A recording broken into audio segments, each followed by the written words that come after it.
पर पटकने वाला इंद्रजीत अनुभवहीन युवक, पिताश्री वन वन भटकने वाले, एक स्त्री के लिए आंसू बहाने वाले, दो मानव और उनके साथ कुछ वानर, आप मुझे क्यों भी होते हैं?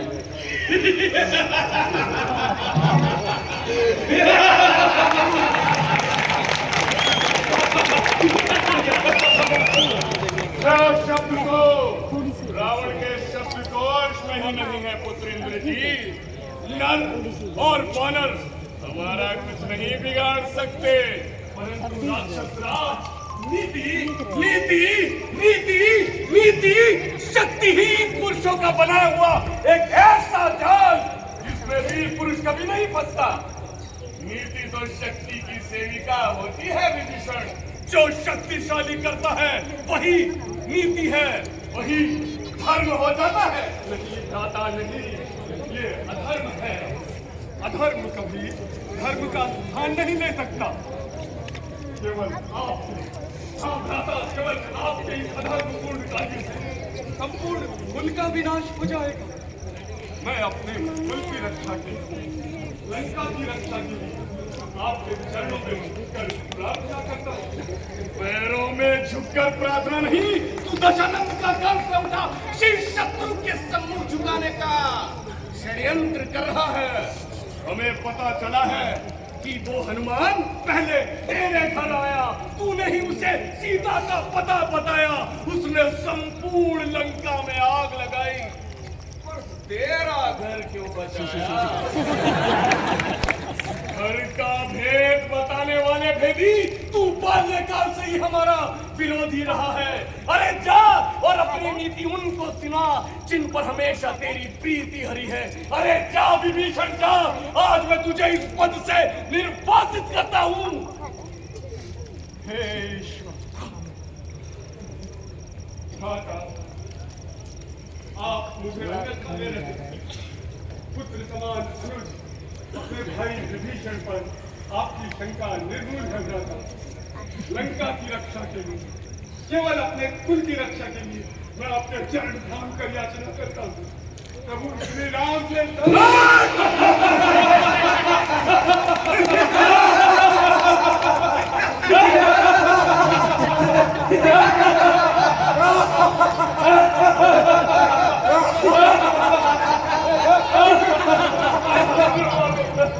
अरे मुझ पर हंसने वालों, तुम सब दया के पात्र हो। मैं तुम सबके सर पर मंडराते हुए काल को स्पष्ट देख रहा हूं। विनाश काले विपरीत बुद्धि।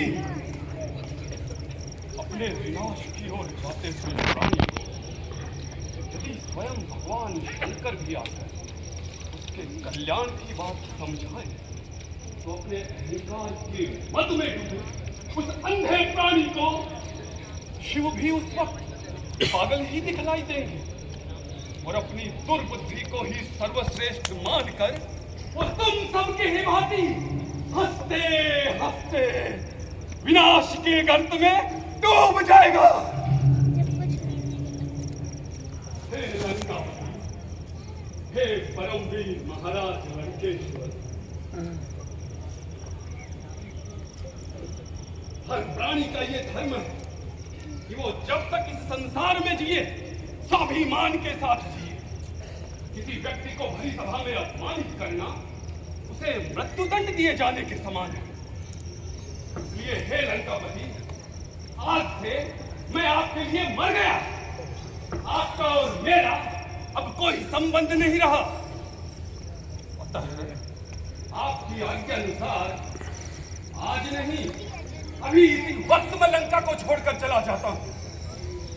परंतु जाने से पूर्व भगवान शंकर से मैं एक ही प्रार्थना करता हूं कि वो आपको और आपके इन दम्भी घमंडी मंत्रियों को सद्बुद्धि दे।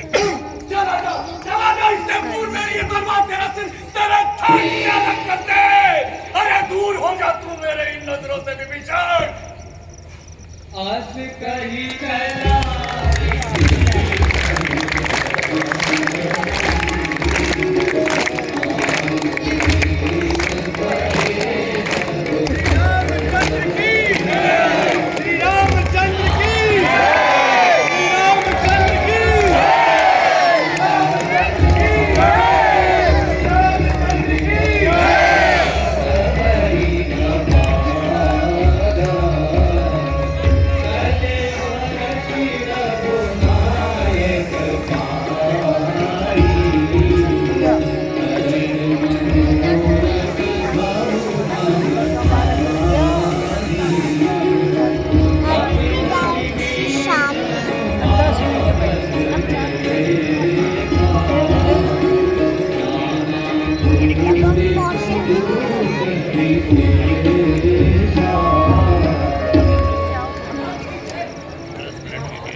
नामने वाला एक असुर आया है और वो आपकी शरण में आना चाहता है, परंतु वो शत्रु का भाई है, उसे यहाँ आने दिया जाए या नहीं, इस पर गंभीरता से सोचना आवश्यक है। आपका इस बारे में क्या है? संभव है प्रभु, रावण का कोई गुप्तचर हो? भाई हो क्या गुप्तचर हो, है तो हमारा शत्रु ही। भगवान, हमें उनकी बातों में नहीं आकर उसे तुरंत बंदी बना लेना चाहिए। जिसके हृदय में कपट होता है वो इस प्रकार सामने नहीं आता। हमें उनसे उनका परिचय पूछना चाहिए। क्या नाम बताया था उन्होंने? प्रभु, उसने अपना नाम विभीषण बताया। विभीषण? क्या विभीषण नाम बताया उसने? क्यों, क्या शंका उत्पन्न हुई विभीषण नाम सुनकर? शंका की बादल तो छट गए वानर राज, विभीषण नाम सुनकर। प्रभु, विभीषण एक नीतिवान पुरुष है, मैं उनसे लंका में पहले मिल चुका हूँ, परंतु जो संकट में अपने भाई का साथ छोड़ दे उस पर तनिक सोच विचार से भरोसा करना चाहिए भैया। भाई लक्ष्मण, तुम्हारे और भरत जैसे भाई इस संसार में तो क्या तीनों लोकों में भी दुर्लभ है। वानरराज, मैं आप सबके विचार एकाग्रचित होकर सुना। अब आप मेरे भी विचार सुने। संभव है विभीषण में कोई दोष हो या उसके मन में कोई दुरावधि हो, परंतु मेरा भी एक प्रण है कि जो शरण में आया है उसे ठुकराना दोष है। विभीषण तो क्या, स्वयं रावण भी शरणागत बनकर आए तो भी मैं अपना प्रण निभाऊंगा। युवराज अंगद, आप उन्हें आदर के साथ हमारे पास लिया।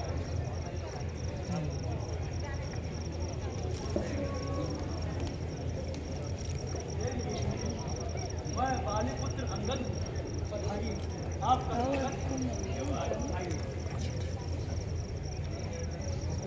हे नाथ, लंकापति महाराज रावण के छोटे भाई विभीषण का प्रणाम स्वीकार कीजिए।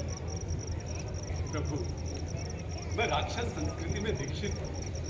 मेरा शरीर तामसिक वृत्ति का है, मगर जिसे आपकी शरणागति मिल जाए उसका उद्धार हो जाए। प्रभु, मुझे महादम्भी महाराज रावण ने हरी जनसभा में अपमानित कर लंका से निर्वासित कर दिया। इसलिए हे नाथ, अब मैं आपकी शरण में आया। आप हमारे शत्रु को त्याग कर हमारी शरण में आए हैं, अतः आप हमारे मित्र हुए लंकेश। लंकेश तो महाराज रावण, आपने एक शरणागत को ऐसी संज्ञा कैसे दे दी प्रभु? रावण अब कुछ ही दिनों के लिए लंकेश रह गया, उसके बाद लंका का राज्य सिंहासन आपको ही संभालना पड़ेगा। हमने तुम्हें लंकेश कहा, हमारे बाणों की भांति हमारा वचन भी अमोघ है जो कभी झूठा नहीं होता। वानरराज सुग्रीव, हम अभी और इसी क्षण मित्र विभीषण को लंका का राजा घोषित करते हैं। लंकापति विभीषण की जय! लंकापति विभीषण की जय! मेरे प्रिय वानर वीरों और वानरराज सुग्रीव, सबसे मुख्य समस्या तो ये है, लंका और हमारे बीच ये 100 योजन का समुद्र, इसे कैसे पार किया जाए? भैया, मेरा मत तो ये है कि यहाँ घने जंगल हैं जिनसे हम लकड़ियाँ काटकर सहस्त्रों नावें बना सकते हैं और आसानी से इस समुद्र को पार किया जा सकता है। राजकुमार लक्ष्मण, जरा सुरक्षा की दृष्टि से इस पर विचार कीजिए। जब वानर सेना समुद्र लांघ कर लंका के तट पर पहुंचेगी तो रावण के सैनिकों द्वारा बड़े बड़े पत्थरों से हम पर प्रहार किया जा सकता है। रावण की सेना हमें उस पार उतरने नहीं देगी। तो फिर आप ही बताइए। एक उपाय मेरी समझ में आया है। बताइए। आप सागर राज से रास्ता मांगिए। हाँ, मुझे विभीषण महाराज का मत सही लगा, यही किया जाए। भैया, आप अपने एक ही बाण से इस समुद्र को सुखा दीजिए ना। भाई लक्ष्मण, इससे लाखों समुद्री जीवों की बेवजह हिंसा होगी, थोड़ा धीरज रखो भाई। हम समुद्र की पूजा करेंगे। नमस्तुभ्यं जलनिधि नमामि सरिता स्वामी। नमस्तुभ्यं जलनिधि नमामि सरिता स्वामी। नमस्तुभ्यं जलनिधि नमामि सरिता स्वामी। नमस्तुभ्यं जलनिधि नमामि सरिता स्वामी। नमस्तुभ्यं जलनिधि नमामि सरिता स्वामी। नमस्तुभ्यं जलनिधि नमामि सरिता स्वामी। हे महासागर, मैं महाराज सगर का वंशज राव अपने छोटे भाई लक्ष्मण सहित आपकी शरण में आया हूँ प्रभु। आप रघुकुल पर आए संकट का निवारण करने के लिए हमें रास्ता दिखाएं। हमारी प्रार्थना स्वीकार करो जलनिधि। नमस्तुभ्यं जलनिधि नमामि सरिता स्वामी। नमस्तुभ्यं जलनिधि नमामि सरिता स्वामी। नमस्तुभ्यं जलनिधि नमामि सरिता स्वामी। नमस्तुभ्यं जलनिधि नमामि सरिता स्वामी। नमस्तुभ्यं जलनिधि नमामि सरिता स्वामी। नमस्तुभ्यं जलनिधि नमामि सरिता स्वामी। नमस्तुभ्यं जलनिधि नमामि सरिता स्वामी। नमस्तुभ्यं जलनिधि नमामि सरिता स्वामी। भैया, हम 3 दिन से इस समुद्र की पूजा कर रहे हैं और यह हमें मार्ग दिखा दो तो दूर दर्शन तक देने नहीं आया। मैं तुम्हें अंतिम चेतावनी देता हूँ वरुण, तुरंत मेरे सामने आओ। देखा भैया, ये ऐसे नहीं मानेगा। बस बहुत हुआ सम्मान। हे महासागर, भूतकाल साक्षी है। इक्ष्वाकु वंशी सदैव हितकारी बनकर कुछ न कुछ देते ही रहते हैं। कभी किसी से कुछ नहीं लेते, याचना नहीं करते। रघुवंशी राम ने पहली बार तुमसे कुछ मांगा था। 3 दिन से विधिवत पूजन करने के बाद भी उत्तर में तुम अपने अहंकार का ही गर्जन कर रहे हो। समझ, तुम पर प्रार्थना का कोई असर नहीं पड़ा। तुम राम की प्रार्थना को उसकी असमर्थता जानकर जड़ बने हुए हो। संसार ने आज तक राम का शांत रूप देखा था, क्रोध नहीं देखा। लक्ष्मण, तुम मेरा धनुष और बाण लेकर आओ।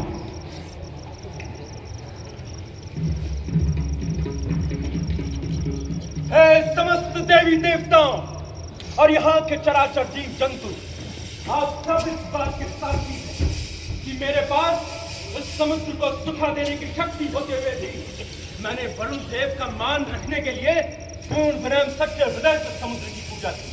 परंतु इसने मेरा उपहास ही किया है। तूने मेरी प्रार्थना नहीं सुनी समुद्र, तब मेरी गर्जन सुन। मैं ब्रह्म शक्ति के प्रयोग से इस पूरे के पूरा समुद्र को सुखा दूंगा। जय ब्रह्मदेव। क्षमा करें प्रभु, क्षमा करें। हे नाथ, आपके प्रताप से मैं सूख जाऊंगा और ये सेना भी पार उतर जाएगी। प्रभु की आज्ञा का उल्लंघन नहीं हो सकता।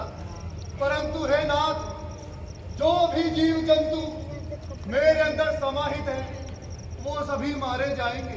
तो आप हमें रास्ता दिखाइए। मैं आपको एक उपाय बताता हूँ स्वामी। स्वामी, आपकी सेना में नल और नील नाम के 2 शिल्पी वानर हैं। वो समुद्र पर सेतु बनाएंगे और इस कुशलता से पत्थर रखेंगे कि सेतु समुद्र में तैरने लगेगा। फिर मदद करेगा सागर भी। मन में छिपी यही भावना है। पुल बने, विजय हो लंका में, मेरी भी यही कामना है। परंतु मेरा बाप अमोघ है,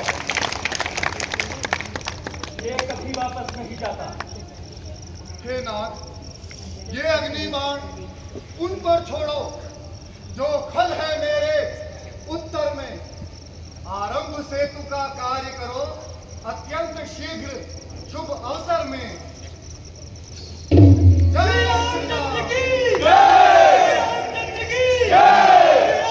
श्री राम। बहुत बहुत धन्यवाद समुद्रदेव। वीर नंदी, आप लोगों का ये शिल्प कौशल अब तक कहाँ छुपा हुआ था? जाओ और समस्त सेना के साथ सेतु निर्माण का कार्य प्रारंभ करो। जो आज्ञा प्रभु, हम दोनों मिलकर एक ऐसे पुल का निर्माण करेंगे जो वर्षों तक टिका रहेगा और उस पुल का नाम होगा राम सेतु। पानी के लिए बनाया गया। भाई लक्ष्मण और वानराज भी मुझे प्रेरणा हुई जहाँ इस अथाह सागर पर सेतु निर्माण का दुष्कर कार्य होगा। मैं अपने आराध्य देव भगवान शंकर की आप इसकी आदिदेव